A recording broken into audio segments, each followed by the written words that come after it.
This is Jared Corsi. He is living with shaken baby syndrome.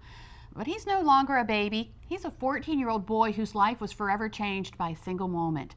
Jared can't talk or walk, and he's currently fighting a bacterial infection. But there are positive moments in Jared's story. According to the Facebook page Jared's Journey, the awesome owners of this van surprised the family by reducing the price after hearing Jared's story and their need of a van complete with a full tank of gas. The van is now called the Jared Mobile, thanks to the generosity of strangers. More recently, you may remember just last month, as a matter of fact, a young father pleaded guilty to second-degree murder. Prosecutors say 22-year-old Sidney Davis III of Rehoboth Beach shook his 3-month-old son. A medical examiner says the baby died of head trauma. Court documents show Davis called 911 in May of last year saying his son was not breathing. He will be sentenced in June. And here is baby Mason. Mason's father, Jeremy Sennhauser, suspects that he is living with shaken baby syndrome. Mason endured possibly life-changing injuries very early in March. He now remains in the hospital nearly 2 months after his traumatic brain injury. Delaware State Police say that the case is still under investigation. They're conducting interviews, but no charges have been made. Now, Mason's dad, Jeremy, is doing everything he can to bring awareness to the condition, hoping that other families can learn from this heartbreaking turn of events. As a matter of fact, he joins us today to tell us more about it. Jeremy, thanks for coming in this afternoon. Thank you for having me. Okay, I want you to do something. I know it's going to be kind of tough for you, but take us back to the day that you got that call. I received a call stating I needed to get to the hospital. My youngest son, Mason, was having a seizure. And he was taken to Nanticoke Memorial in Seaford. And when I got there, he was in really bad shape. He had bruises all over his body. His right arm was shaking pretty bad. His right eye was closed completely. His left eye was open, but it was uncontrollable. Yeah. And I realized immediately he wasn't having a seizure, he was having a massive stroke, and the doctors confirmed that later on. Oh my goodness. What was going through your mind as this was all unfolding? Disbelief. It's like a nightmare you just want to wake up from. 16-month-old, I mean, he smiled, he laughed, and when you set him down, he ran, you know, and suddenly he can't control his body. It's probably one of the most difficult things I've had to experience. Yeah. How's he doing now? He's doing really well. Therapies are working with him every day. He has occupational, speech, and physical therapy to get him back on track. His left side is working more now than it was. It's still not 100%, but he's doing very well, very well. Have they said to you if there will be any lasting effects from whatever happened to him? That's actually the hard thing. He's one of the fastest recovering patients with shaken baby syndrome that they've seen, and it's hard to tell exactly where he's going to be and what he's going to do until they get that skull piece put back in that they removed. You mentioned his skull piece. What has he gone through? What procedures has he gone through? He had the pressure in his head was building up so much they had to remove a skull piece from the front of his head. Yeah. And they put it into a stomach pouch to keep it so the body wouldn't reject it when they put it back in. Right. He most recently just had a GI tube put into his stomach. He was having trouble eating. And that's pretty much it. They're expecting that June 1st they'll be able to put the skull piece back in with minimal complications. Well, he seems to be taken to everything really well, though. Yeah. Have they said anything about any permanent damage? It's, like I said, it's so hard to tell. We had some concerns about his vision. That's how we actually knew that he was shaken for a fact.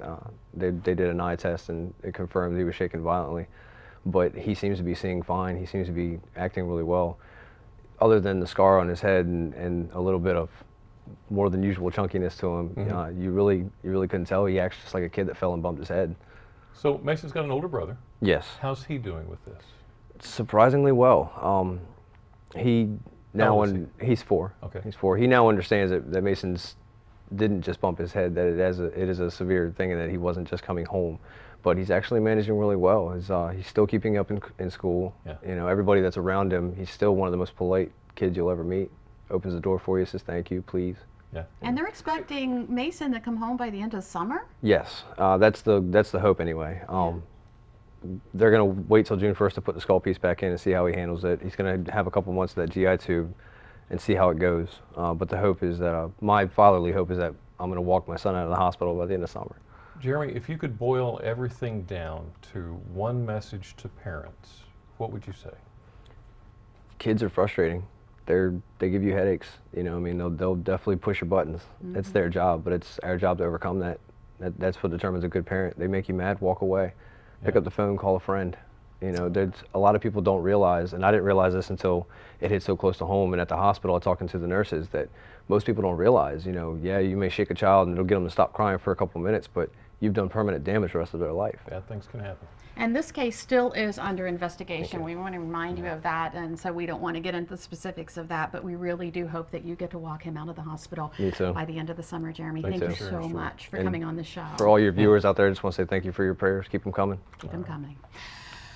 Well, a big part of Jeremy's message, he doesn't want this to happen to any more babies and families out there. So how can you spot something like this early? Well, according to the CDC, if a child is living with shaken baby syndrome, you may see a change in their sleeping patterns, vomiting, convulsing, or seizures, extreme irritability, uncontrollable crying, or if the child is inconsolable, and the inability to nurse or eat.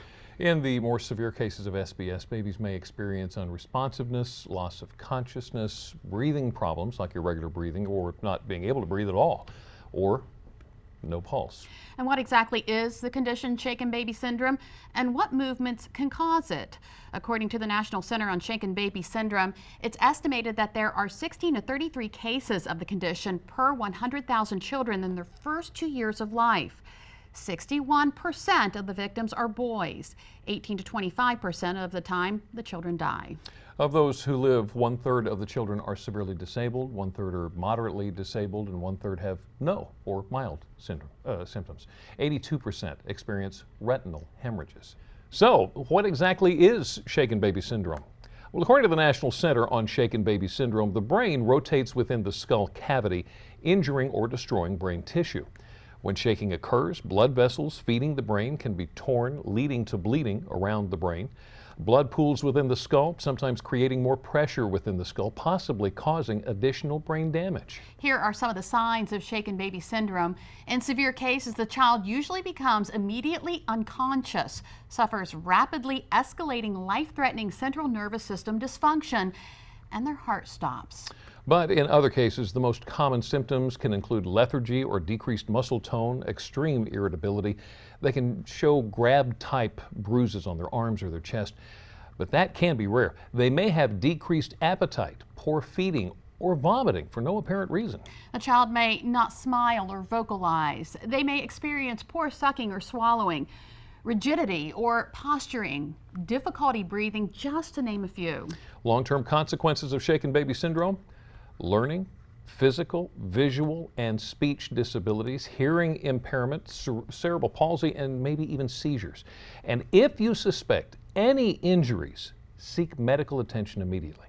Now, if you'd like to learn more about shaken baby syndrome, the signs and symptoms, visit our website, WWOC.com, and click on our picture at the top of the page. Now, it's estimated that there are anywhere from 1,000 to 3,000 new cases of shaken baby syndrome every year. Hopefully, the proper people are charged and arrested, but it's not always the case. There are plenty of people here on Delmarva who are wanted, but not actually behind bars. So coming up next, we're going to attempt to help local police yet again in today's Most Wanted Monday. DelmarvaLife will be right back.